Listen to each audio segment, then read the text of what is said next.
Adult. Yeah.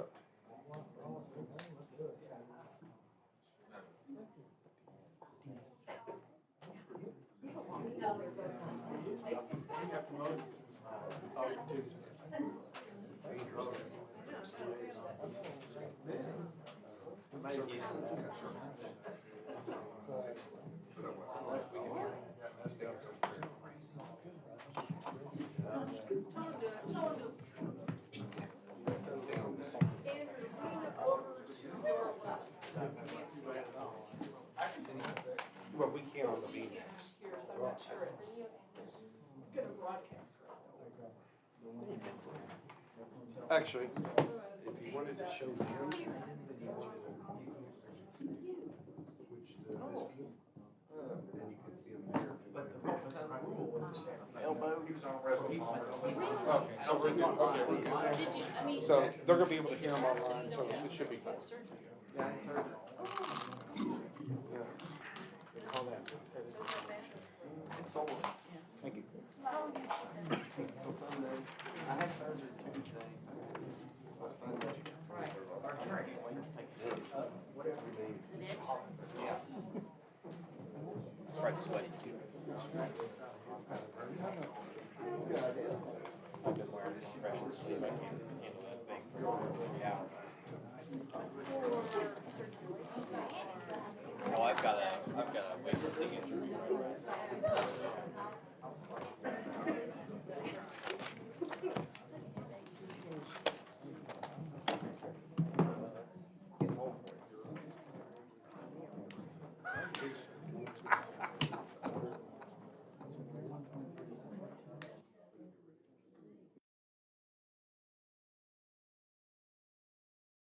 Okay, can you guys hear me?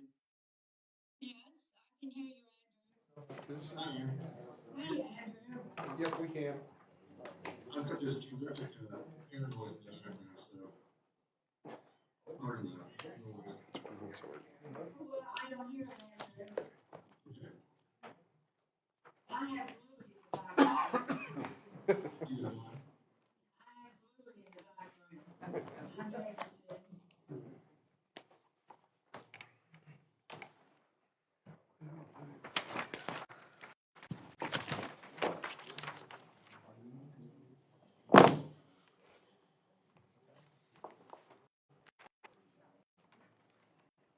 It's all streaming, I got on Facebook.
You two right now sit together.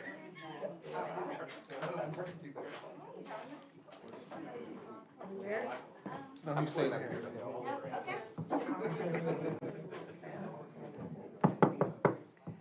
Good morning. I'd like to call the Maysville Board of Commissioners Friday, June the 7th, a special meeting to order. We will begin with invocation. Reverence. Shall we pray? Holy Father, we come before you. We thank you for each of those that are represented here today. Father, we thank you for their commitment, their willingness to be a support to this community. Father, we thank you for the leaders that you have selected to give us direction. Father, as we're here today to conduct this critical business, we pray for your wisdom and your direction. And Father, may remember the words of James, that every person be quick to hear, slow to speak, and slow to anger. For the anger of man does not produce the righteousness of God. We ask these things in Christ's name. Amen.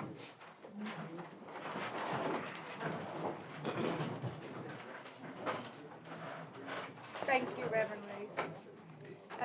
Today, I want to ask everyone, if you're speaking, to please to stand up close to the mics and speak so that Commissioner Brammer and Commissioner Wood can hear you clearly.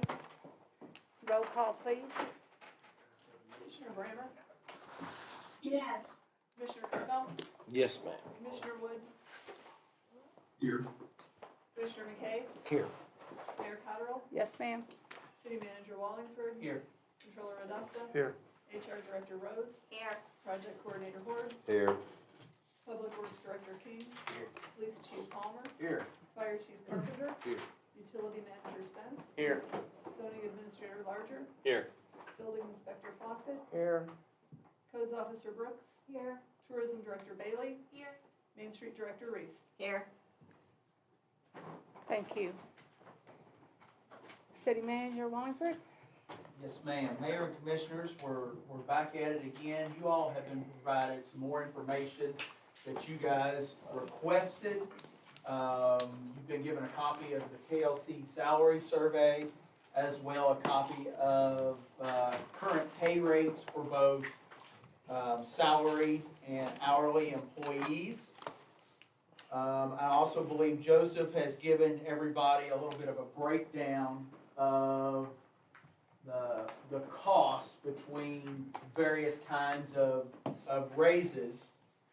So, or adjustments, I should say. You know, just going back to the meeting from the other day, we're looking to be competitive. We're looking to be competitive with other agencies, cities, counties, fire districts. You know, I think it's fairly evident when you look at the salary survey from the League of Cities that, I mean, this is data. You know, nobody here is pulling anything, for lack of a better term, out of our rear ends. It's data. And that's what I have preached to the staff for the past 3 weeks is the commission needs to see the data. And I think it's also, the data's there, but it's also economics.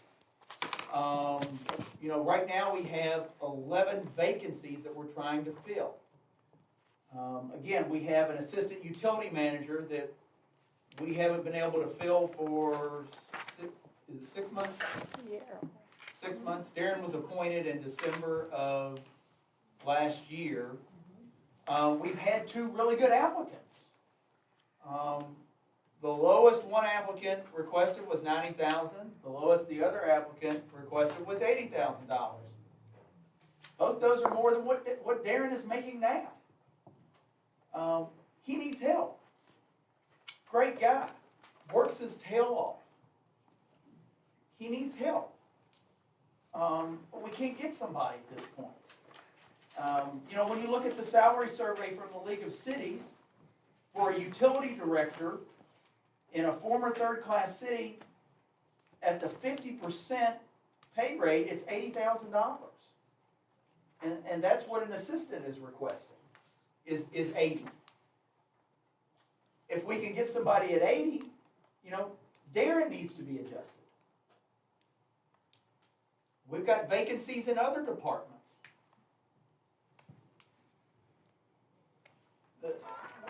We're relying on data. You know, again, it's an investment in the people who work here.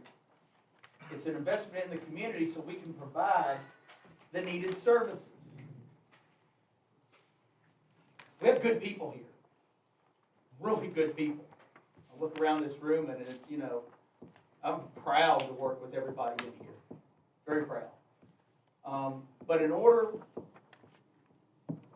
for that officer to make that split-second decision on whether to pull his gun on somebody who has a gun, for the EMT and the paramedics who go and save the life of our fire chief, we want to be able to have hanging baskets and employees who water them every day. We want parks, we want amenities. Amenities, that's our job in economic development. We have to have a city where people want to live, work, and play. We provide the amenities. That's our job. But we also have to maintain those amenities. We have to have the people to do that. It's simple. And we're lagging behind. We have made strides, don't get me wrong. We have made strides in the past probably 5 years. We've gotten better. Absolutely, we've gotten better. But again, as you can see that with 11 vacancies, we're still lagging behind. We're losing good people, skilled people. Again, the data is there. That's my spiel. Again, you guys have been given some more information. We'd be more than happy to answer any questions that you might have. The key here is we've got to, obviously we have to have a budget enacted by the end of the month. No decision is being made today. Would love to have some kind of a consensus on where everybody wants to go so that I can work with Joseph on drafting a budget ordinance. We still have some time, a little bit of wiggle room, but we're getting down to crunch time. Are there any- Yes, ma'am. Have we gotten the audit yet? No, we are waiting. It's in Baldwin's court. It's not us. We've had all the information to them for well over a month. We're waiting on. We're just waiting on them. We have an extension through the end of the year from the Department for Local Government, but I would anticipate hopefully having that by the end of this month. But yeah, if not sooner. But it's in their court, and they have told us, Commissioner, that it's not on us, it's on them. I get it, but after we pass something, especially the budget, when we don't know what the final audit is. The budget really doesn't have anything to do with the audit. Okay. Yeah, it doesn't have anything to do with that. It gives us the figures though, right? I'm sorry. It gives us the figures, total figures. It would. Well, it gives us figures for fiscal year 23 how it ended, but we're talking about 25, so it's more like what 24 looks like right now. But with that being said, that the audit, if there was something majorly in the audit that the auditors have found, I'm sure they would have let Matt and I know by now that there is something that's gonna be of issue, and they haven't done that. They said it's looking good, it's just, it's on their side. They've had, I don't know what's going on, but we pushed them into tax season, they've got behind now, so, but this budget has nothing to do with the audit from 23 in my mind. We always had the audit before, didn't we, Matt? We have, yeah, we have, but, there were some, we had some circumstances this year where we had a new comptroller. Joseph was thrown into the mix as soon as he got here. Hold on just a second.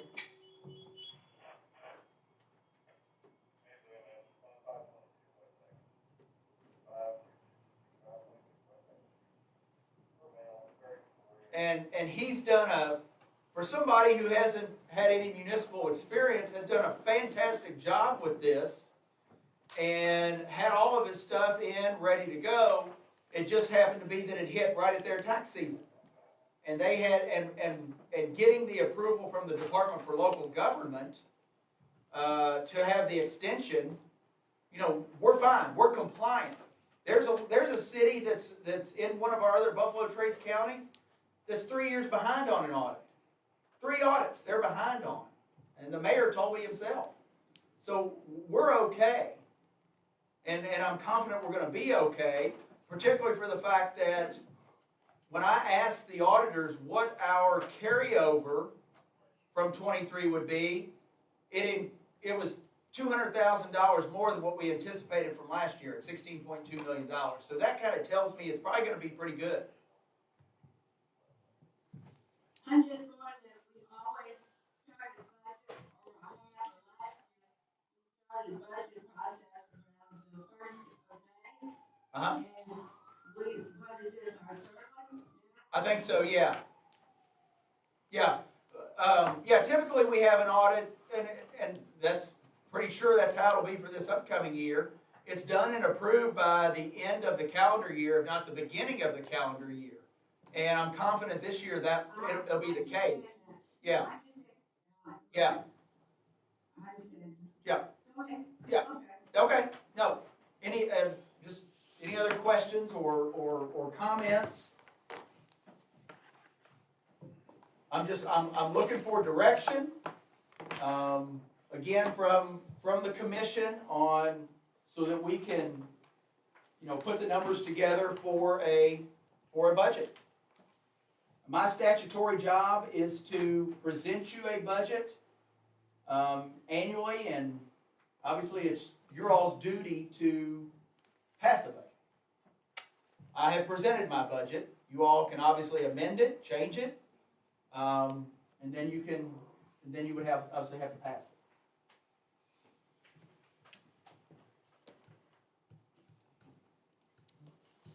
Does anybody want to speak first? Well-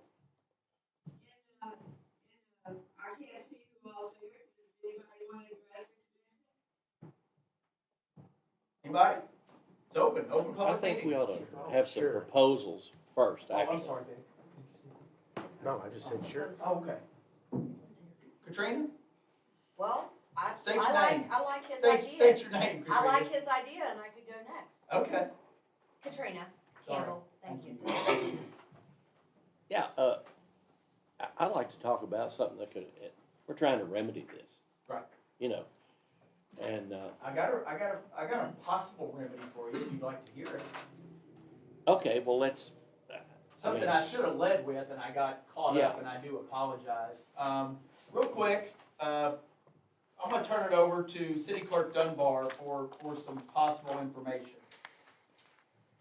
So, I'm just gonna read, this is about the alcoholic beverage regulatory fee.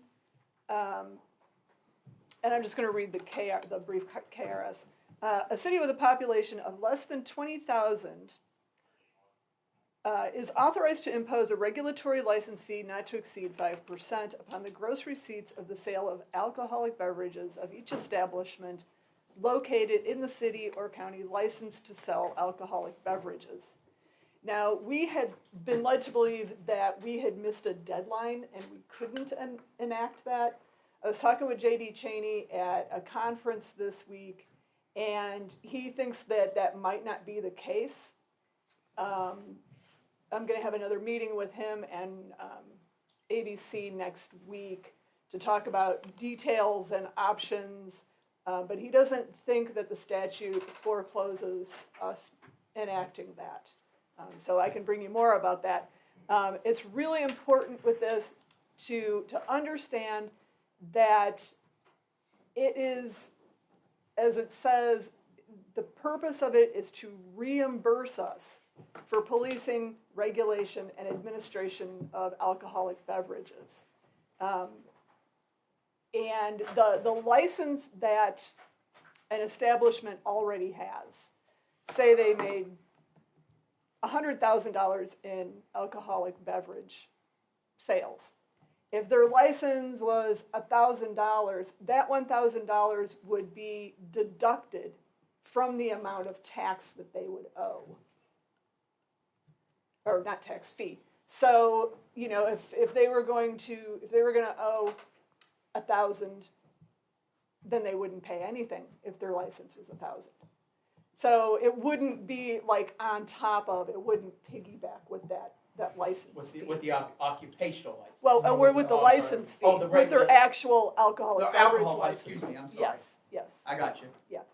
And it also wouldn't, because gross receipts of alcoholic beverage sales is deducted from total gross receipts.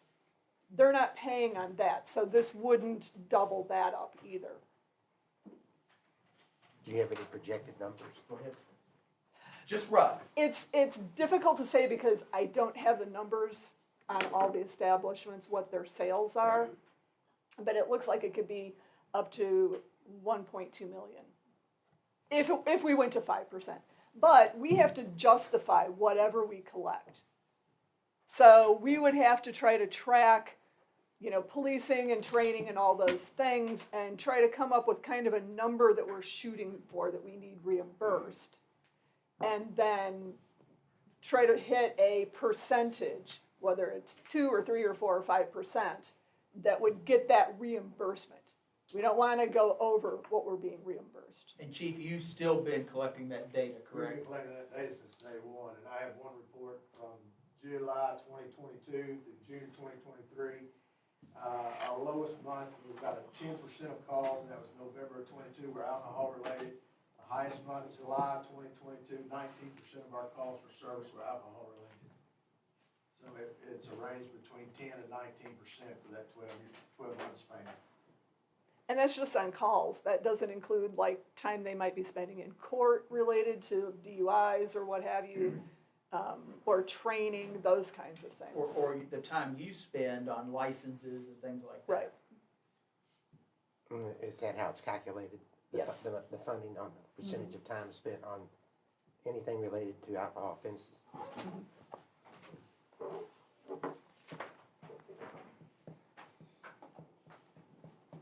Chief, would you add anything to that? Is that? It's you know, we track on what we do with this, but you take, and I'll give you a prime example. We left out here Tuesday at noon, and you had every staff officer from the police department and the fire department working a tragic accident on, the Jersey Road. And we were tied up for almost 5 hours. Both of your ambulances, 3 of your fire engines. I had 2, 4, 5, 6 of my officers. Plus, we went back and reconstructed it again yesterday. That's all time involved in an accident that had alcohol involvement in it. Plus, you know, if we go back and start tracking the courts and stuff like that, I mean, that's, for me to pull that data through the court system is gonna take some time, but it can be done if we need to get it down to that far, because these guys spend on, you know, DUI trials and everything like that. But a rough year span from July 22 to June 23, just like, you know, you and I were talking the other day, it takes a lot of time, and 19% of calls in a high month in July, which summers are usually your July month, and that's just calls. That's not counting walkthroughs at events, walkthroughs in an entertainment district, and so on and so forth. So. And we didn't mention EMS time. Right. For those accidents and stuff too. Or, you know, or if you have. EMS, fire, any of it. Yeah. You know, so. Yeah. We had multiple runs, like the one we mentioned yesterday. And during all that, we also had 2 other ambulance runs. We had 5 ambulance runs out at one time. It was so bad, one employee went to go pick up an ambulance off duty, and he told dispatch emergency something because we lost count of the number of how many ambulances we had out. It was that bad. So, and as far as alcohol related, city and county combined, we do EMS in the county. I don't know if we could count those numbers or not, but we're doing both. We're gonna ask that question. Yeah, We think you that's can, something, Yeah. yeah. But we're gonna ask that question. And so we have a lot of alcohol related instances in the county too, working EMS. So, I mean, that just raises our numbers. And not just accidents, but if you have Yeah, just anything. alcohol intoxication. Yeah, we had runs where pancreatitis, or, you know, the different medical conditions that's from being alcohol. And Chief Palmer might say otherwise, but probably most of them percentages, you've probably got an ambulance on half of them also. Good portion of Good portion of them, so usually we piggyback off of their numbers as far as that goes too. Either an ambulance or a trip to the hospital, because the detention center won't take somebody without being checked over most of the time. And the way we're pushing our entertainment district, we're gonna have runs like that. And we understand that, but this showing the community that we're trying to be safe with it. We wanna educate the people, and we don't wanna be the people that just took a blind eye to this. So if we can help the citizens with this issue and hopefully get those percents down with this, hopefully, and educate people. I didn't know it was like, that 19%, that's a lot. So, that's kind of, all budget aside, that number's ringing in my head like, man, we need to work on that. So, And again, to reiterate, that fee, whatever's generated, is to offset the cost. Right, this is money, it has to And go it's a into, fee. it has Let's to make go sure- into a special fund. Right, Yes. let's make sure we understand it's a fee, it is not a tax, it is a Right. fee. It's a reimbursement. Yes. The money can't go in the general fund, It has to go in a special fund, and it can only be spent on things related to that, like policing, training, that kind of Salaries. stuff, right? Yep. So it's not a general fund thing, Linda, Lisa.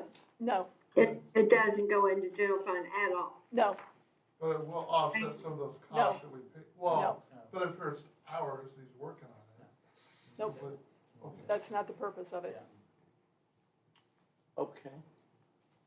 Yeah. You mind if I go ahead? Yeah, sorry, go ahead. Well, I mean, we talked last time about current economic, industrial situation here Uh-huh. and forecasting. Sure.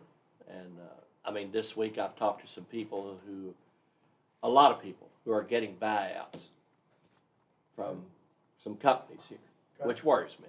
Okay. And, I don't know what the economic impact is gonna be for us, but I know what it's gonna be for our citizens. That's a lot of disposable income that won't be around. I've come up with somewhat of a model, and I would like to propose that we give everyone a $3,000 raise across the board. That gives the guys at the bottom, the new police and fires, it gives them 11%. It gives the middle people, it gives, easy to figure, it gives, if you're making 60, it gives you 5%, 3,000. And I just think it's gonna cost us about $498,000 to do that. We have the money, but I mean, I've talked to some of these people that left here that said they would come back for $3,000. So David, my counter argument to that would be, what about your department heads and your administration that works just as hard and does just as well as from top to bottom? Well, there's 4%, but if you, Essentially, you're penalizing them for working their butts off day in and day out. Don't get me wrong, I'd love to see, everybody at a 9.5% raise. But you start penalizing those who are working just as hard, department, chief of police, chief of fire, public works director, utility manager. but I also know for years, and from being in banking over the years, you all know about compounding. And what happens if our salaries are so low, in 15 years, the people at the bottom are still going to be making nothing. I mean, the people at the top could go to 150 grand, and the people at the bottom go to 26 grand. All right, but you don't think that those people haven't gotten their training or been educated and worked for 15, 20 plus years to get to the position they're in? And don't they deserve just as much as anybody else? Yeah, and I think they've done well. I mean, that's just personally. Sure. My question is, how does that solve us when we can't recruit a assistant utility manager? That doesn't get us where we need to be with that. Man, Vic, yes. man, Yeah. do you mind? No, go ahead. I'm gonna play the devil's advocate. And I'm not gonna rekindle what I did Monday. I'm not doing that to my health. You all know where I stand. I'm open to negotiation though. Yeah. I'm gonna get back to Lisa, if I may. Go. Because when she said that money, Right. that everybody should be all over this. Yes. What kind of time frame are we looking here? You could enact an ordinance this month. It's not like insurance or something Right. where we have to wait until the next fiscal year. As soon as we put it in effect, it would. So you don't have to wait back from whoever you're talking to see if we can Well, go or not. I think it would be a good idea. And that's Yeah. just that's early Yeah. next week. Right. So I mean, So that ordinance could be passed this month. Well, what I was thinking, if we had to wait, I can see maybe a 5% pay raise now, and not that we're hindering anybody's performance, because you just said that we're penalizing people. Now, wait a minute. oh yeah, no, you finish. You Sure, said sure. that. And if that's yeah. the case, Yeah. then we've been penalizing people since I've been here. If they've been if they've actually been giving the percentage that we budgeted for. Sure. But I'm not gonna sit here and debate today. No, I understand. I love that. These are the ideas I wish we would get together like in February or March to kick around. I'm still excited about the restaurant tax. And I think we should bulldog that. I think we should I know. We pursue, are. because you're talking millions of dollars there. Yes. And then they wouldn't have to, I know. they wouldn't have to take, you all did take clock out, right? If They're you on did- their lunch break. They're on their lunch break. Well, they wouldn't have to come down here and beg for their supper every year. No, I get, and we will continue bulldogging that. So, Yeah. that's one thinking, and I'm just sharing that. I mean, I like David's idea. 3 across the board, and we look 6 months down the road to see if we can generate any additional revenue. I mean, I'm all Well, open the to thing that, with the but not in- regulatory tax though is it can Regular only fee, be, fee. is that it can only be used in specific Right. places. Right, but It's earmarked. that would offset the overall cost of salary increases. Why would they? Well, not for everybody. No, Well, I said for that, For those Emergency specific personnel. places. it could. Yeah. Yeah, yes, yes, Yeah, yeah, right. for which police. would and- free up money on this end. too. Yeah, it would. Well, only if you're like keeping police at the same amount. Do you see what I'm saying? Yeah. If you're giving them raises out of that just goes to them, that isn't gonna help the general No, fund. it would subsidize the 9.5 is what I'm thinking.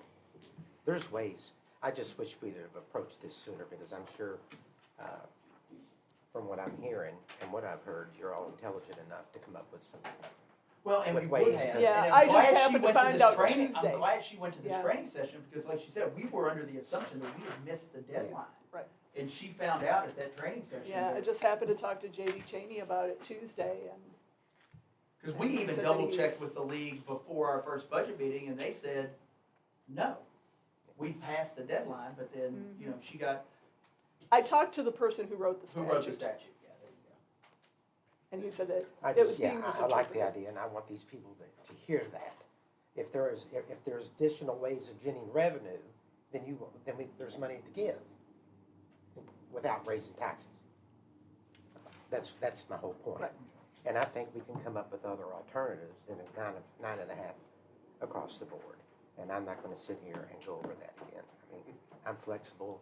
I like David's proposal. I haven't heard from Ann or anyone else, but Well, I'm agreeing with you both. I like your both proposals, but I don't like the 9.5% right now. But I like the idea that you're coming up with this tax on alcoholic beverage. And I'm willing to listen further. and that's a fee, not a tax.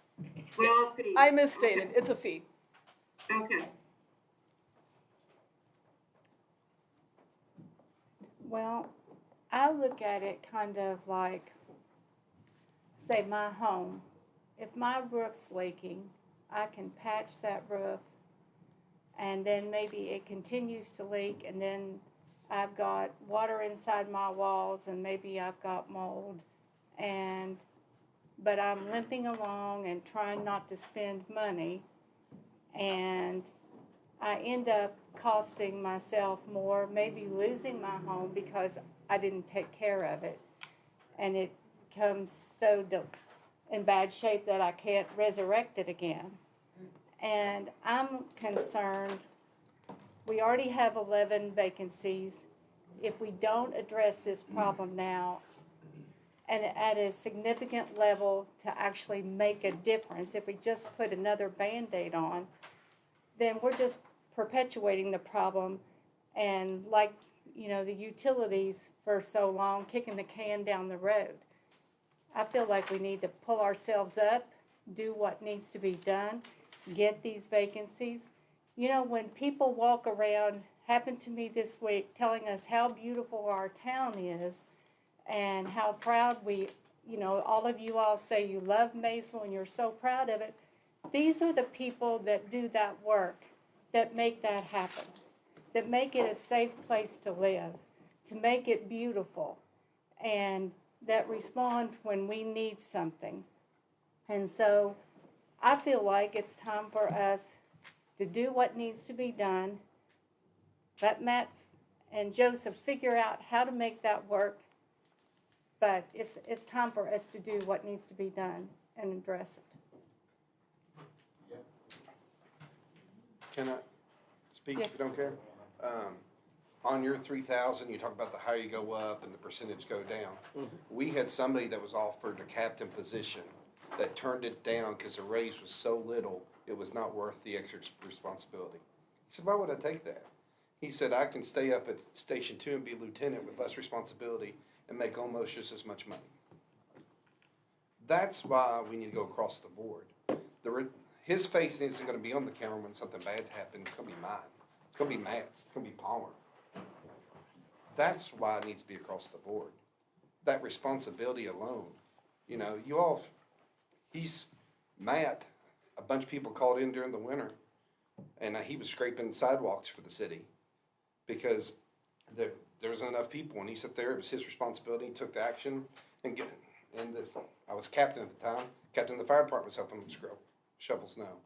The responsibility that these department heads, that they take on themselves, that they stay up at night stressing over. They come in when we're shorthanded. My first year as assistant chief, I lived down here on the weekends. I didn't get any overtime. I didn't get to spend any of that comp time. I had so much comp time, it just went away. That's why the uppers need it. And I'm not even speaking for myself. I don't care about Palmer. He lives here. He comes in all the time, and so does Luke and the rest of them. And I just think if you don't go across the board, that responsibility those department heads have to do, and even the assistants and on down, even when you get into the middle ranks, they deserve just as much as the lower because of the responsibilities they've got. And I would just ask you to invest in not only my people, but invest in the people in the city. And we discussed that it is an investment that you're making into this. We talked last time, a few years ago, we didn't do anything. Yeah, this is a big bite right now, but you're making an investment in these folks, not, again, I'm speaking not only for police, but fire and public works. You're making an investment in your staff that's going to show dividends in the long run. Well, I can honestly say Matt is a great leader. I have a mow list. We were short so many guys. We could not get these yards taken care of. He was out here doing it. He was out here helping me make this town look a little bit better. You know, when we come in, we get phone calls after hours on the weekend. I know Jim does. I know I do. I can say, I'm off right now. I don't have to deal with it. But I don't. You know, we do it because we love this job. We do it because we love to be here. We are invested into this community. We own property in this community. And we are paying any taxes just like everybody else. I pay city, I pay county, I pay property taxes just like everybody else does. And I've been here almost 19 years. 8 years I went without a raise, and I'm still here. So I do it because I love it. And it feels good to be appreciated. Thanks, Nicole. Katrina, did you have I any do. there? Okay. I do, if you don't mind. No. For those of you that don't know me, I'm Katrina Campbell. I live on East Second Street, and I have for the house I bought down there. I've been there for almost 18 years. I've been in Maysville, Kentucky for 21 years. And when I got here, this city was not what it is today. A lot of the buildings were dilapidated. The community, there was garbage. I mean, it was bad. I really questioned whether or not I would stay in Maysville, Kentucky. But I did. I did. It worked for my finances at the time, so I did.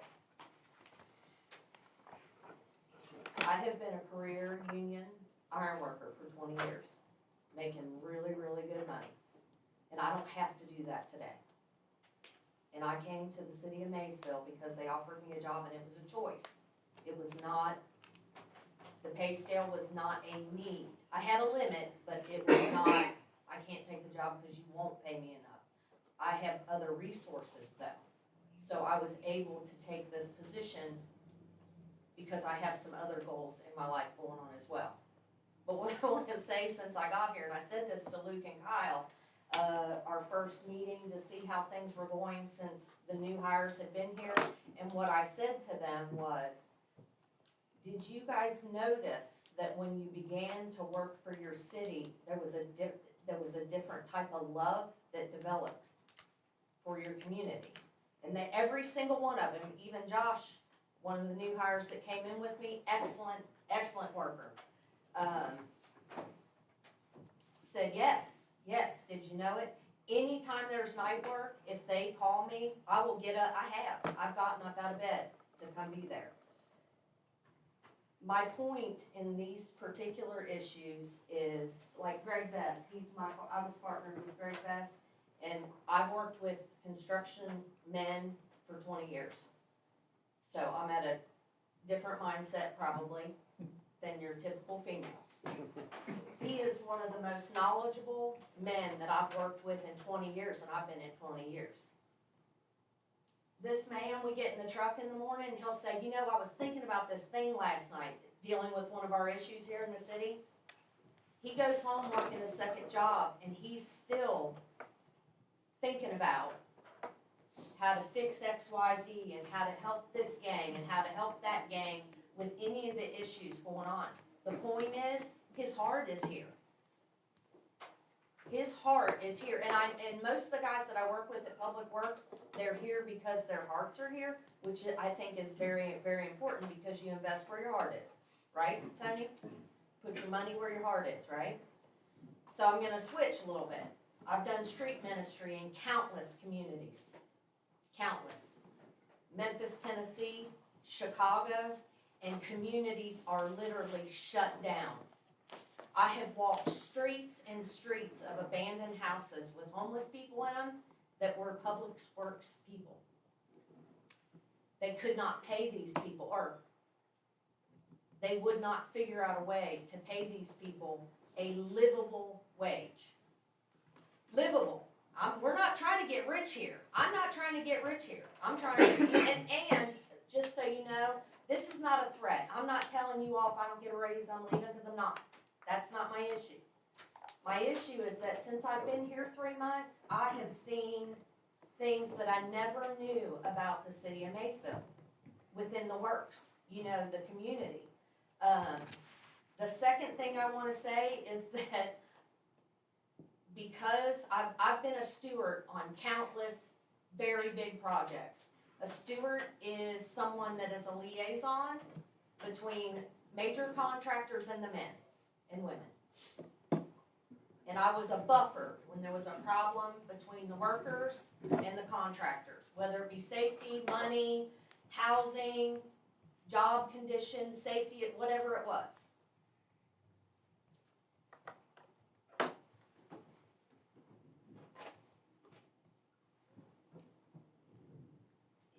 If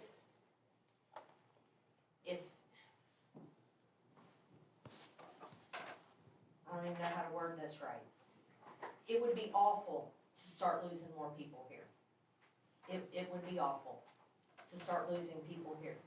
Because every single one of these guys, even the guys at the waterworks, I mean, I live on 2nd Street, we have water main breaks all the time. These guys are pulling countless hours keeping this place running and going. I have a son who was offered a job 2 weeks ago, just graduated high school for a summer job, $19 an hour. $19 an hour to stock shelves. He doesn't know how to have to fix a toilet at the Y. He doesn't know how to have to go down here to the health department and empty out the drinking fountain. He doesn't have to know how to run down to the river park and cut off the electric before the river comes up. He doesn't have to do any of that. All he has to do is grab a box of Cheerios and stick it on a shelf for $19 an hour. They're offering that because the cost of living is, we're not only is the middleman feeling it, everybody's feeling it now. And I kind of was listening to your proposal about this $3,000 raise. That totally cuts out middle class and lower middle class. It leaves them, I mean, there's really only a little bit of a benefit for maybe the uppers and the ones way down, which I'm not saying the ones way down don't need a serious bump up, that they do. But the investment here, all these businesses down here that are trying to stay open, minimal hours, I mean, literally, if you come down here to shop, if I get off work and go to shop, I can't because the business is closed because there's no business. They can't afford to stay open. Robbie, when's the last time you went in Elements and bought your wife a purse? Do you even know where Elements is? You know why? Because you can't go in there and buy something, and you live in this community. Who knows, some of you, none of the officials, who knows about Sprinkles of Hope, why it's there? I know why it's there because my best friend's We all know what Sprinkles of Hope is about. Well, that's why I said not the officials, because I know the officials are involved in knowing why businesses start and getting the money and Chamber of Commerce and all that. Do you know why Sprinkles of Hope is where it's at? And what it is? Huh? Help people give them Do you know why they gotta charge $3 for a cupcake? No, I'm just, I mean, I do, it's to help those kids, but it's so that those kids can get an income and get a purpose. That's the kind of stuff we got going on in here, and every one of these guys and gals, even Nicole, doing coats and stuff, that is the reason why every one of these people is here, is because this community has a lot to offer. If we really do get this boat thing going and this river walk going, we gotta be caught up with that. We gotta be able to man this place.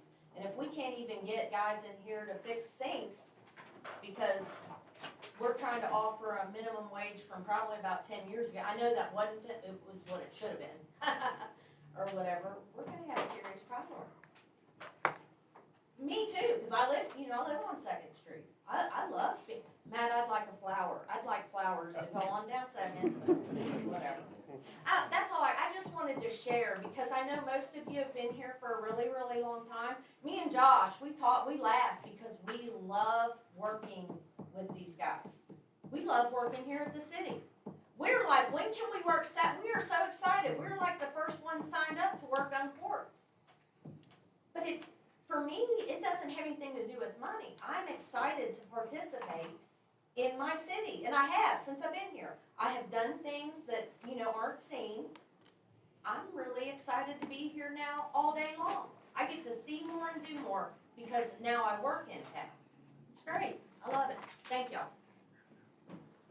Well, would you take a $3,000 raise? Would I take one? If that's all you're giving, I'm taking what you're giving. I mean, I'm going to. That's not an issue.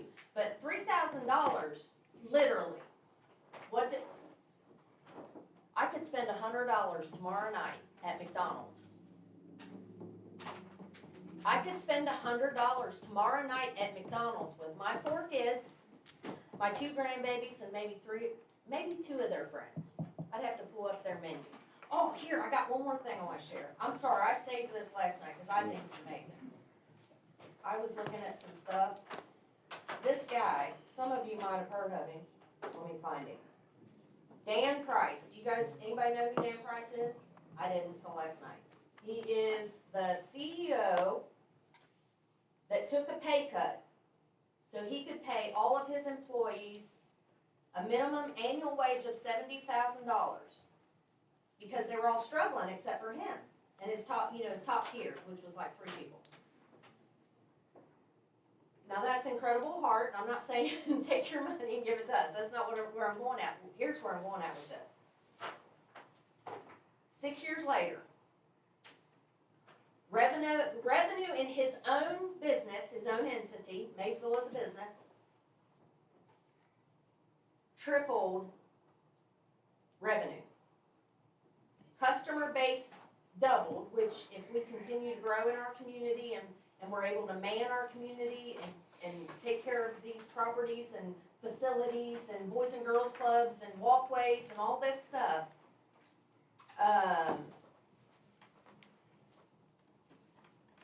those are our customers. Those are our customers. 70% of his employees paid down all their debt, which allowed them to spend and buy and build and maybe build a business, whatever they got to do with all that extra money they had in their pocket from living a reasonable living. Many of them bought homes for their first time, which I know quite a few guys I've talked to, they can't even leave their parents' house yet, and that is not, in today's world, that's not looking down on somebody. Today's world, that's because they can't. Their hands are tied, they cannot make any moves. Contributions in the community, in his workplace, turned over 155%. Turnover dropped 155%. Like, they were actually retaining all their workers and gaining excellent workers because of this. And this is the part I love. Harvard Business School is now implementing case studies with business models such as this, because the growth, the revenue, everything invested in that is growing exponentially. Not just growing. It's like he said, it's compounding, but it's compounding for everyone, not just that upper 60% that got the full 3,000 and the lower whatever. Most of our people are in the 10 to 25% median range of income, which is under $18.08 an hour. So none of those people, I mean, those are the people that are going to get McDonald's a couple more nights a year. Thanks. I got something to Well, say. there's a gentleman back here. Okay, go ahead. I'm not gonna talk a lot about the money. My name's Greg Bass, I'm a flood ball leader. I'm gonna talk about the experience we got here. I've been on the flood ball for roughly probably 12 to 15 years. I know exactly. I have trained people to take over my position on the flood ball, so they'll know. They ain't got, the money's not here, so they up and leave. Right now, I mean, Second Street, if I left tomorrow, who do you all oppose would take over the flood ball? That's got the experience to take the flood ball? Does anybody know? I got a couple guys in here right now could do it. But they're way down here. They're not up here. I'm not talking about the money. I make decent money. Don't get me wrong, I make decent money. But all the raise I get, I'm gonna take. I'm talking for these lower paid leaders, experienced laborers. They're not getting what they need to stay here. So if I do leave tomorrow, the flood wall will be taken care of. And the flood wall is just a small part of the city. You got this in the police, fire, utilities. I mean, if us leaders start dropping out, and you're not paying the experienced laborers and laborers, they're gonna leave. Then you're not gonna have nothing. You're gonna start from scratch. David, you was here when the flood wall wasn't passing inspection. You know what kind of headache that was. Victor, you was here too, correct? When it wasn't passing the inspection, you know what kind of headache that was. But we're getting caught up on the time, and I'm trying to teach you this. But if I teach it and they leave, what good to do? Because the money's not here. Sir, My name's Travis Andrews. I just wanted to clear up Please. something. please stand up so that the other My commissioners. name's Travis Andrews. I just wanted to clear up something that was said in the last meeting. I didn't leave because of money. I left because there's a problem in the department. And that's a lot of people that wants to work at Public Works won't come to Public Works. And I guarantee you, the people, if they would speak up, I guarantee they won't because people's around. But there's a problem that needs fixed. There's a lot of people that love to be at Public Works, but they won't fix the problem, and they ain't coming out there with the drama. That's the deal. But I didn't leave because of money. I didn't leave because I wanted to start my own business. I was starting that anyway. But for y'all to say that I left for money, it wasn't because of money. It's what's going on in Public Works. I took a risk. I got 3 kids. I took a risk, and you know, falling on my face, I ain't coming back to Public Works. There's too much stuff going on. But y'all gotta fix what's in-house before you get people in, regardless of money. I felt I was, myself, I'm not speaking for none of these other guys, I'm speaking for me. $22 an hour was pretty good for me. I was a crew leader, and I felt like I put everything into what I done. But I felt like I just wouldn't appreciate it, and I think that's the reason why y'all ain't gonna find many people. They already know what's going on, so I just felt like I needed to come in and say my piece. Travis, have you talked to Travis? Yes, ma'am. Is that your name, Travis? Uh-huh. Has that been brought to department heads and to city administration, your problems? That's been brought up numerous times to a lot. If it don't get taken care of, you're never gonna keep employees. There's employees in this room that has switched departments because of that problem. The lady in the back. You want to address that, Matt? No, because it doesn't have anything to do with the budget. It's the budget session. It does, man. Employees want to get them. It doesn't have anything to do with the budget. Yeah. Yeah, the other thing is, you all, we don't get to come to the department meetings. Usually it's the mayor and Matt. And, because, you know, of course, three of us are there, there's a quorum, but, you know, you really make sure you tell Matt at these department meetings what's going on. And if you don't get any satisfaction, you should probably come to us. It's been told numerous times. Swept under the rug. So, I'm going to say what I'm going to say. Yes. Come up to, yeah. Hi, my name is Mindy Hyatt. I've been here almost 7 years now. My background is I came from education.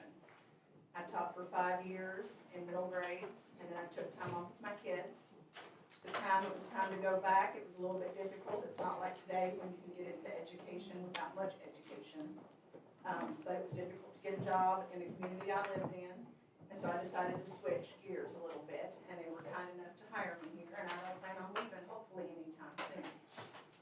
What I do want to say, and it's just something really tiny because I need to get back down there to help our part-time staff who's by herself this whole time. There are two main reasons that I see why people do leave. And I think the first one is because across the board, you don't have a livable wage salary to pay for people. And that's where I think this is coming in. I think the 9.5 could be 11%, like Rhonda told me this morning that the teachers are getting. No. They're not gonna get it? Well, I would hope they would, because they deserve it too. The second reason, I think, is when you don't have growth, professional growth opportunities. And so, like, at any time, I would push for that as well. When you can have a graduate kind of pay scale where if you have this many years' experience, I talked with Darren about that this morning, have this many years' experience, this many certifications or classes, and that's not just for those out in the field, but that's also for the administration here at the city building and for those of us downstairs. That's all I'm gonna say. Thank you. I do want to add a comment about something that she said about the riverfront development. Over the last, I think, 5 years, we have received $12 million in grants. And that credit, a lot of that goes to the leadership here who writes those grants. Kyle's written them, Palmer's written them, David and Matt, and that saved our taxpayers $12 million that add to the beautification of our city and that work. But we also have several in the works right now that we need staff to implement those grants and to do that work and make them, take them to fruition. So I think we have to keep that in mind too. But those grants came because of their work, and I do see that all the time. And they're working continuously on more. And even the ones that other people get, like the Hayeswood Hospital building, even though that grant did not come to the city and is not part of that total we're talking about, they were a major player in making that happen. So there's lots of things that maybe people don't see that go on, and I think that is justification for the 9.5 across the board, for the leadership as well as for everybody that gets up and does their job.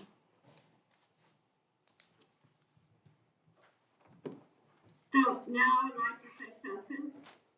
I think it's this commission an obligation to not only to the employees, but all the citizens and businesses in our community. We have to not only look at the employees, but to oversee the city's budget of all who live and work here.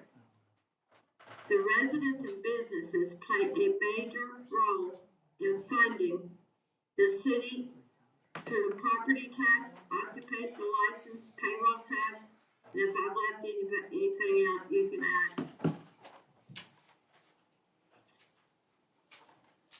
Most residents and businesses are finding it more challenging just to afford whether you pay your household expenses or your food.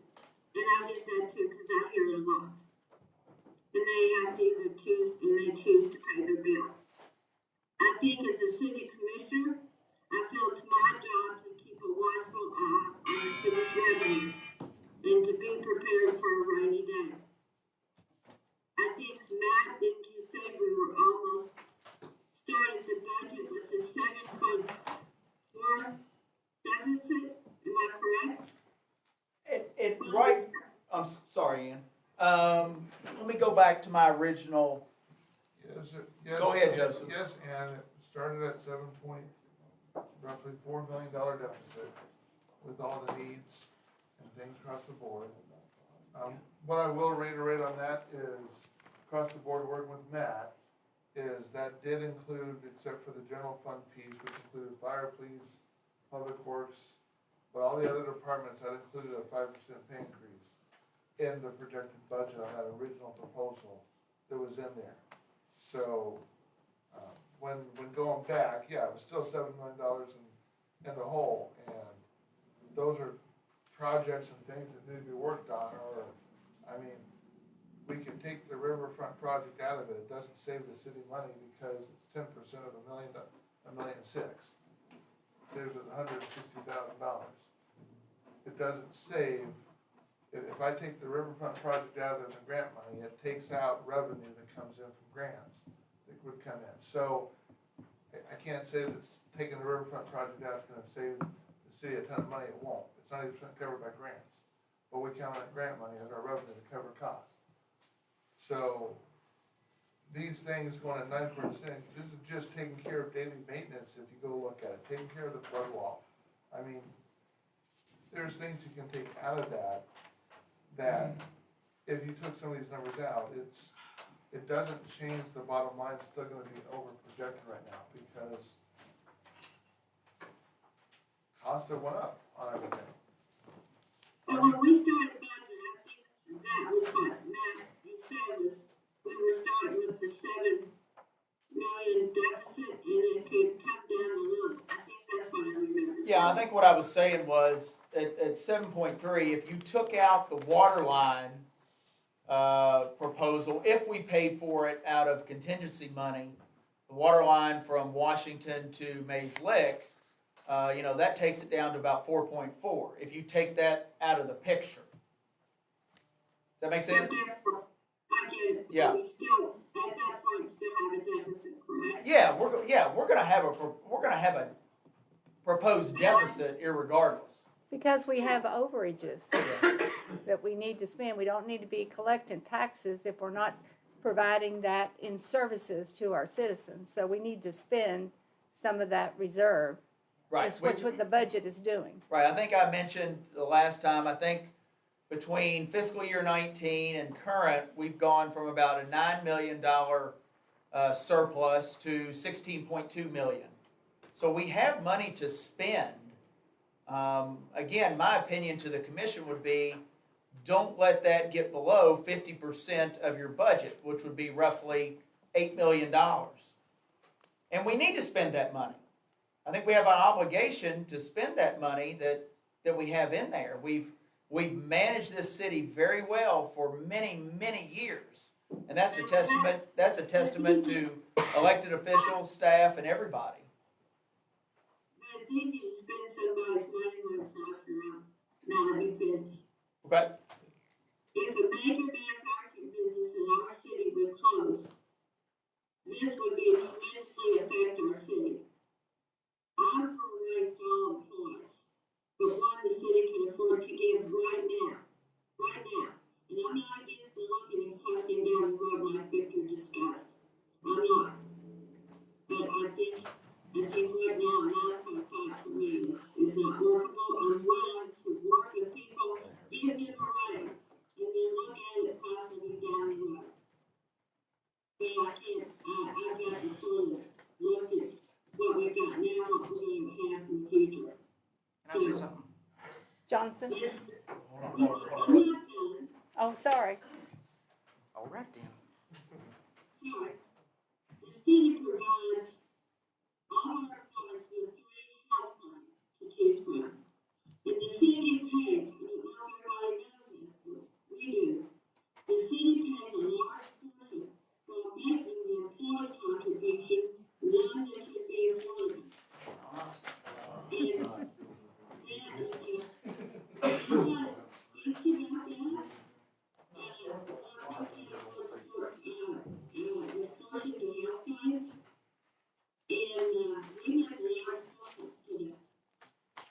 So, and I think you have to careful consideration in revising and reviewing all the aspects of this proposal, and in the best interest of the citizens and all businesses that will be affected. I cannot pass it 9.5%, but I'm looking to give a raise that's comparable and maybe discussing it down the road further to make compensation in addition if we got the money. So now we're going to. Thank you, Ann. Jonathan? I'm gonna start real Chief quick. Clark, Okay. start first and I'll finish. With that being said, I know you talked about the health insurance. And one thing the fire commission does is every week they post the job openings in the fire department. They send a mass email to, if you're on the fire commission's mailing list, they tell you who's hiring. And we printed off all the ones here recently. And almost all of them, 100% paid medical, dental, vision, single and family plan.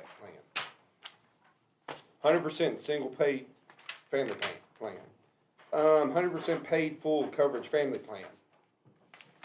I can go on, but, and this is all over the state, this ain't just Northern wish you Kentucky. Huh? I wish you wouldn't.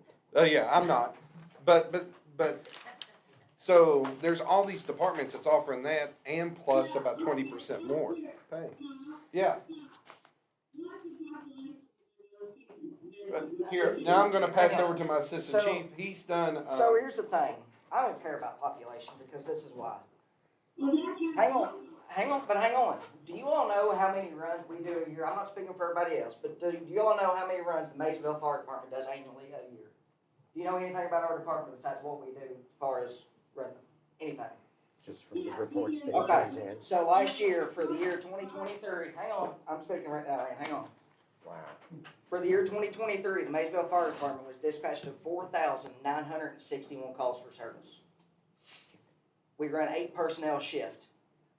And I didn't use, as Kyle said, the Fire Commission sends out weekly hiring ads. So I didn't use Northern Kentucky because everybody wants to base everything on Northern Kentucky. This is from Western to Middle to Eastern to Northern. City of Owensboro, larger city than us, right? Hang on. We made 751 less runs than they did last year. City of Owensboro made 5,712 runs. Well, we can see her. They had 33 personnel shift doing that. They start their firefighters at $52,000 a year with no certifications. Our firefighters, $36,608 is our lowest paid guy.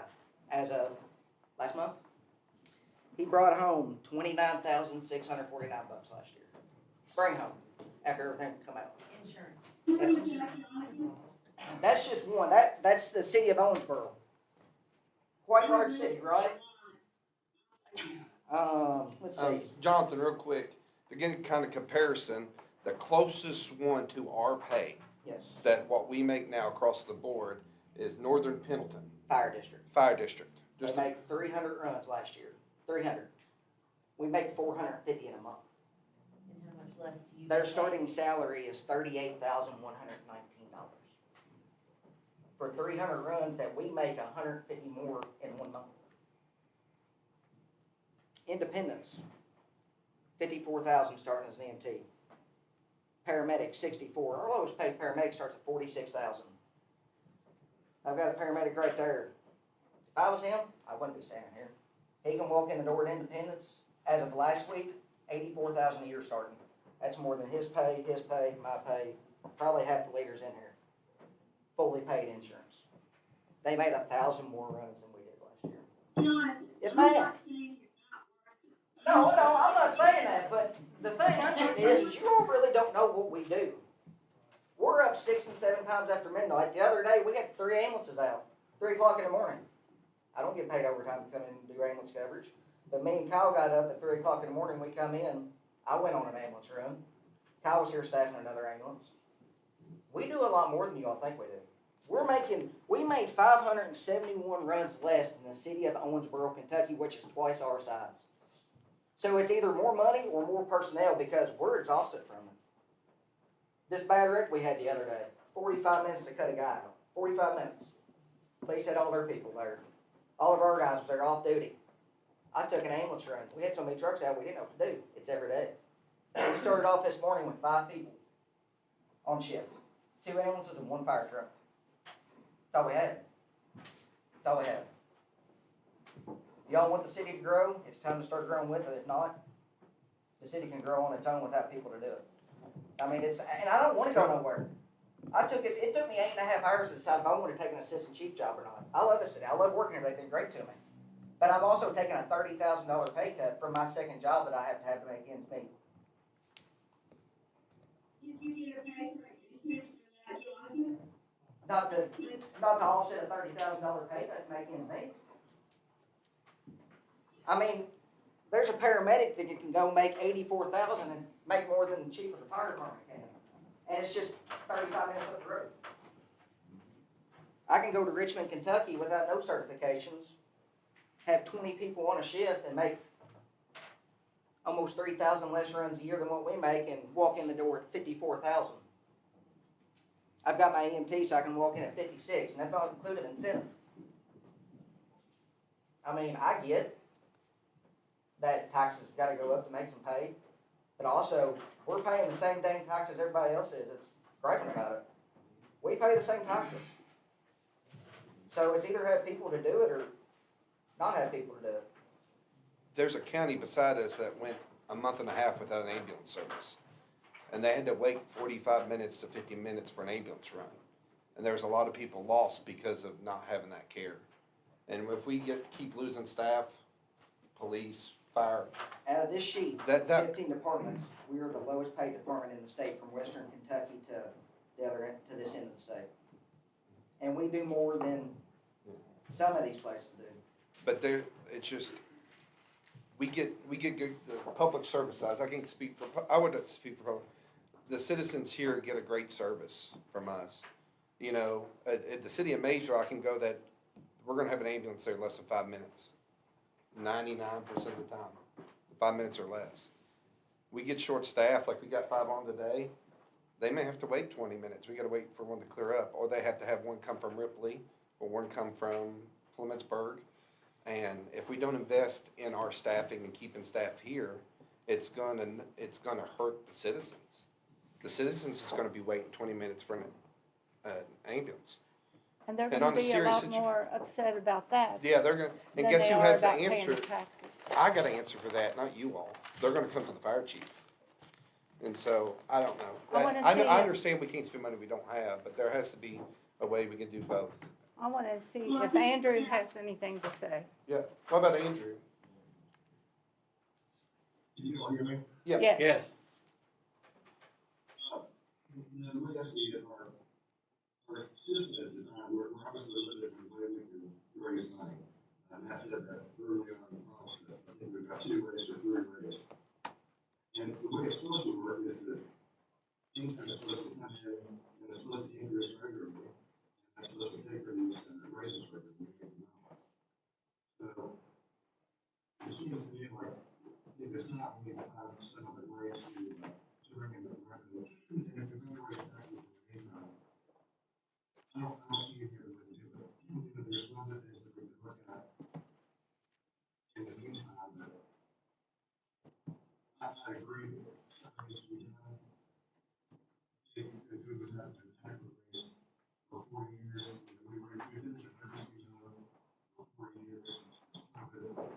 And I think the can down the road. I don't see how we can let them. There are opportunities since the budget we can do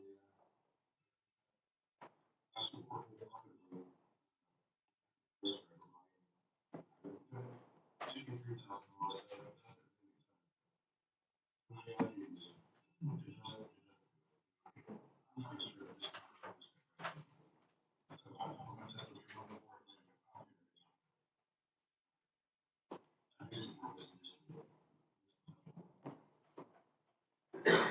Ann, did you have something else?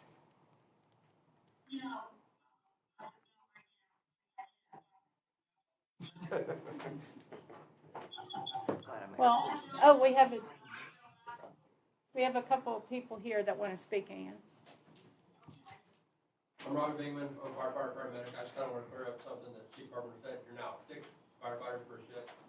I was stayed up all night last night, made 3 emergency runs after midnight, and I am currently responsible for your $600,000 fire truck operation. I didn't come back because I wanted to. I would much rather be at home with my 7-week-old son, but you gotta have people do the job. I could go down the road and I could make $84,000 a year. I could probably work a couple, see $84,000 a year. I work 6 extra 24s a year and earn $90,000. It's not necessarily about the money, it's about the people here. I came back because these guys needed help. I don't have to, I could go home. But wouldn't, if your house is on fire right now, would it be worth $3,000 to you? Nope. I'm making decisions for $3,000, that's all I consider. Very important decisions. My job's not cutting corners. I cut a corner the way it dies. To me, that's not okay. All I got. Thank you. I want to say that I think everybody knows the importance of our police, our fire department, our public works, utilities, and money. Everybody does extra 100% care and dedication. But I think, I would just like to be able to give a decent right now and have that opportunity after what Lisa's talking about, or sometimes we can look at the budget or cut some of the budget to make something more different. I'd like that opportunity to do that. But I'm not taking anything away from any of you employees. You do so much and do such a wonderful job. And you all know But it sounds to me like we're doing just that. I mean, what Andrew said about the being conservative, and you put employees off 4 years ago, and that is kind of perpetuated, and we never addressed that since I've been here. And I think we're at the critical point. If we're 11 employees down now, and if we don't take some action to address this, we're going to be in a really bad state. And I think you're going to be a lot more unhappy when you get phone calls from people about services they didn't get than you are about whatever tax. Now, I agree that maybe before the budget, in the budget proposal, if Lisa can find out, and we can figure some other ways, but, and I think part of the reason we have, I know part of it's grants, but part of the reason that we have the overages that we've had is because we haven't given those raises. And we've done, you know, they were a team, and they've went along with that and still provided those services. When I've been, and David talked about the economic development side of things, when I've been on site visits, what they're looking for is quality of life in our community, the people that I talk to. And this is what these employees provide, the quality of life. Whether it's public works, the water coming on when you turn it, the fire department there when you call, or the police protection. And I feel like we owe our citizens to ensure that we have those services for them.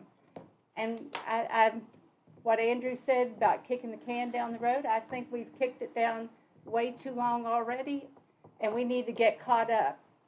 And now that we have this overage, is a time to do that, and then work out as much as we can now, and then work on it during, as Victor says, during the year to kind of figure it out before next budget time.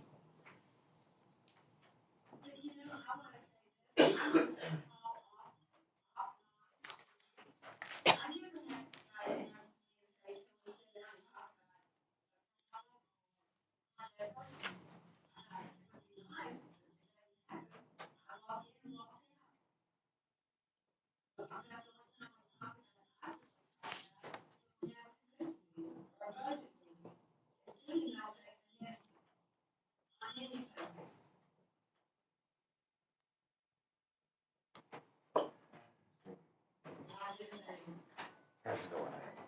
I don't know. Can I just say one Yeah, thing? go ahead. I came in, I made my mind up the other night, or the other day. I still believe the sliding scale. And I just want to say one thing, and I'm not throwing this down your throat, I'm just giving you facts. And I'm just talking about the last 3 years. I can't help it. 22, 5.8, 23, 5%, this year at 5%. So it's not like you haven't received anything. I particularly like the sliding scale. That's not going to go, apparently. And what I mean by that, and I'll just touch on it one more time, the ones below a certain dollar hourly rate get the 9.5, and the more you make, the less you get until you get to the top tier. We could cap that. Let me finish, please. We could cap that where upper management isn't sacrificing so much. Well, we could sit here all day because it seems like there's 99.9% want this 9.5, and they're not moving. And then I got to thinking, well, we're not moving anywhere, and I got to get back to work, and I'm sure somebody in here has to go back to work too. Yeah. But I'm willing to bend a little bit, and if you're all not willing to bend, then we're in a standstill, and then it'll go back to the city commission to make that call. So be that as it may, while she's working on that, and while management, who seems to know how to shape the money tree, I don't have a problem with 5 or 6% going into the July 1st, and then we look at maybe a possible increase of whatever the COLA is come January. Like that, right now, I think it's because any elected official who takes a pay raise doesn't fall in with you all. If they take the pay raise, some don't. They have a prerogative to do that. Theirs is whatever is set by the cost of living. No, consumer price index. Well, it has been as high as 7, and you all didn't get that. I don't know what it is. I think I read where it's 3.4. 3.4. Okay, so any elected official that's willing to take that gets a 3.4. Okay? So I'm willing to entertain that. After the smoke clears, you all come July 1st, you get a 5 or 6% pay raise, and then if we can kick the can down the road, but we'll put a distance on it of 6 months, 5 to 6 months, and see where we are. And we have, and some of you that have been here, I don't know, Ann, Deborah, or Andrew, if you were here. I know Victor and David were. I can't remember. You guys might be able to. It was several years back, and it was before I was sitting in this position. I recall 1.5 at the start of the fiscal year, and then. 2020. Does that sound, no, it was before that, way before that. And then it was another 1.5 in maybe. January. I think if we could all work together, which we do, I mean, it takes all of us to work together to run this city. Whether it's the executive and legislative function of the commission or the administrative function of the staff, we all have to work together to make this city as wonderful as it is. I see where the commissioner's going. I think that is look, I'm gonna fight for these men and women left and right. But he's right. At some point, you got to compromise. And I think at this point, if the commission is willing to look at maybe 6% right now across the board, I will work with her and Chief Palmer and Joseph on this regulatory fee to see what we could do there. But then I also do think you've got to consider other revenue options. We'll have one coming up here in about a month or so, and I'll be able to give you figures on that, which I hope to get numbers soon, because we are behind the 8 ball on that one. And review that just prior to, because he'll have some numbers, he'll have close to mid-year numbers, and we could look at that and come back to you guys and see what you would think about something effective January 1st. Is that kind of, Commissioner, what you're looking at? It's a compromise. It's a compromise. So you either get your 8.5 or 8.4 up front, or 9.5, yeah, yeah. 9.5 Right. up front, which I don't know if you have the votes, folks. I don't know if they're there or not. Right. Or you get 5 or 6 now, and the 3.4 later. So you got 8.4 or 9.4. So you lose 1/10%. So that's one thing. I mean, but that would be up to the Board of Commissioners. Right. And thank you for letting me speak. Yeah. I think that going down to 6 is not much of a compromise from 9.5, but also I don't think that it should wait till January. If you do a split, I think we're gonna know a lot sooner than January about that tax and other things. I think we could address it a lot sooner than that. And you could, I mean, if you know, my point right now is, we gotta put numbers together. Right. We've got to be able to put Joseph and I have got to be able to put a budget ordinance together. You're right, both of you are right. You know, if we come back next week after we talk with JD and the league and ABC, and they say, fire it up, you're good to go. I'll have the first reading of an ordinance ready for you all on January 17th. January? Excuse me, sorry. Katrina, yes, thank you. June 17th. Thank you. And we would know, we would be able to, I mean, she's done a damn good job calculating, and in my mind, that's a low number.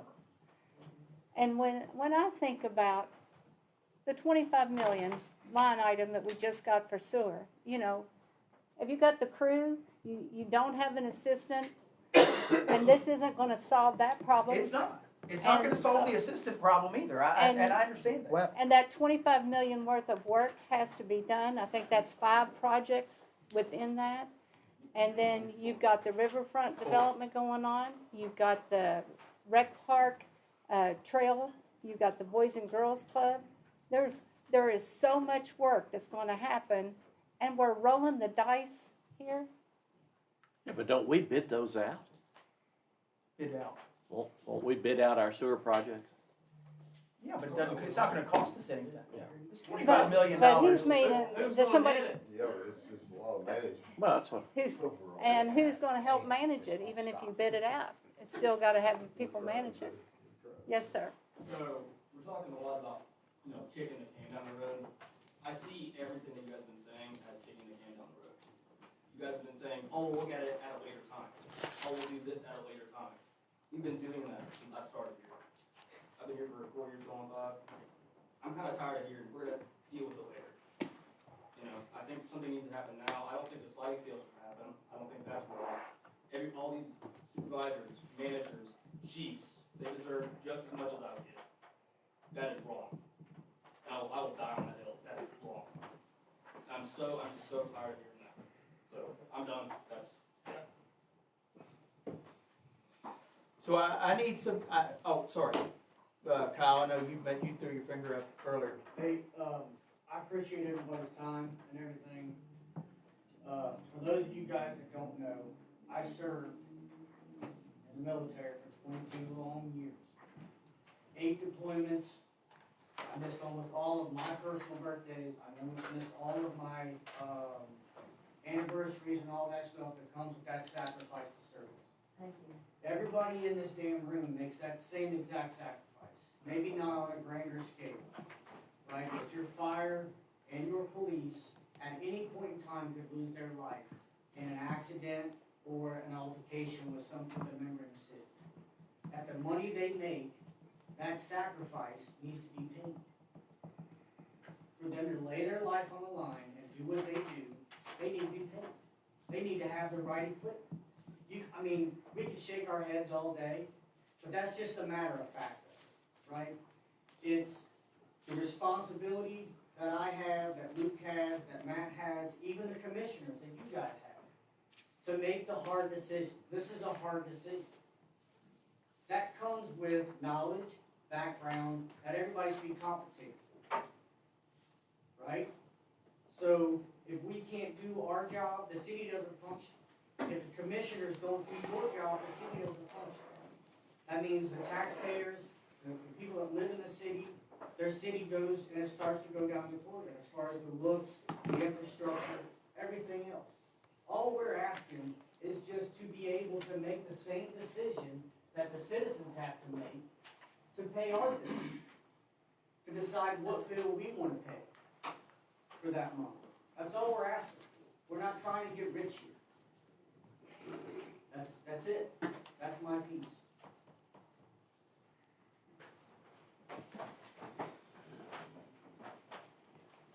It's 12:30. Hey, Greg, hold on just a second. We probably need to, we need to start wrapping this up because we've all got, It's gonna be short. okay, make it real brief. It's for you and David. Take all your lawn care that we take care of, the flood wall, all that, all the construction that we do around town. If you, contracted that out, what would that deficit be? Off the top of your head? Oh, gosh. Yeah. I have no idea, Greg. It'd be a whole lot more. Yeah, well, and just real quick, we look, if you recall, we looked at that years ago, bush hog and it was too much, it was exuberant. Yeah, it was exuberant. Right, yeah, Kelly, yeah. I mean. Maybe have to call another meeting. Well, Commissioner, that's what I was just, that's what I was just getting at is. No, I'm just saying when they get back to. Yeah, I mean, we have time, and we could, we could add a budget session on to June 17th. But I would respectfully ask the 5 of you that on June 17th, you tell us what you want, because we've got to get, because then we're gonna have to have, which we can do, they don't have to be 24 hours apart, no big deal, but we're gonna have 2 days in those 2 weeks, actually probably 10 days, because we've gotta get it advertised to be legal, correct? So we've gotta have it advertised by, I think it's Saturday, June 30th, I think that's the Saturday, I think it is. Matt, Yes. I don't remember, did we go over Main Street and tourism's budget? If you did, I don't have a copy of that. Did we do that? Well, tourism is, yeah. I don't, they're in the book. Their budget is in the book, yeah. Yeah. But my point is, and again, I say this respectfully, you guys have got to, I need your help. You gotta give me something by then, because. I don't think we have to wait. Can we not, is everybody available next week? Anybody? Well, I know, I think it will be good to have everybody sitting in here. It makes it a lot easier. And I think the 17th is okay. We can do that on the 17th. But I just, I'm really asking. I didn't do that earlier because I think the comprehensive, is the comprehensive meeting after the city meeting? I've got that on the calendar. On the 17th, on Monday, the 17th, George, that may be the case. We have a steering committee meeting Tuesday, the 11th. Okay, so you're okay. Yeah, we're fine. And I'll look at that, Ann. I mean, right now, we're scheduled for 4 p.m. on the 17th. Right, that's what the comprehensive meeting, I've got on my calendar. for Okay, December. I'll review that and just double check, and if we need to, but we'll have, I'm up to about 10 or 11 items on the agenda and then we can either start with we can start with a budget session at 4 o'clock. Let's get that knocked out. Hopefully it shouldn't take very long, and then we'll roll right into our items that we need. Is that all right with the 5 of you? Good, you good? David? Ann? Yeah. Okay, Andrew? Okay, and you'll be back, correct? Yes. Okay. Mayor and Commissioners, with that, I'd ask for a motion to adjourn, please. So moved. I need a second. So moved. Roll call, please. Commissioner Brammer? Yeah. Commissioner Cartmel? Yes. Commissioner Wood? Yes. Commissioner McKay? Yes, ma'am. Mayor Cottrell? Yes, ma'am.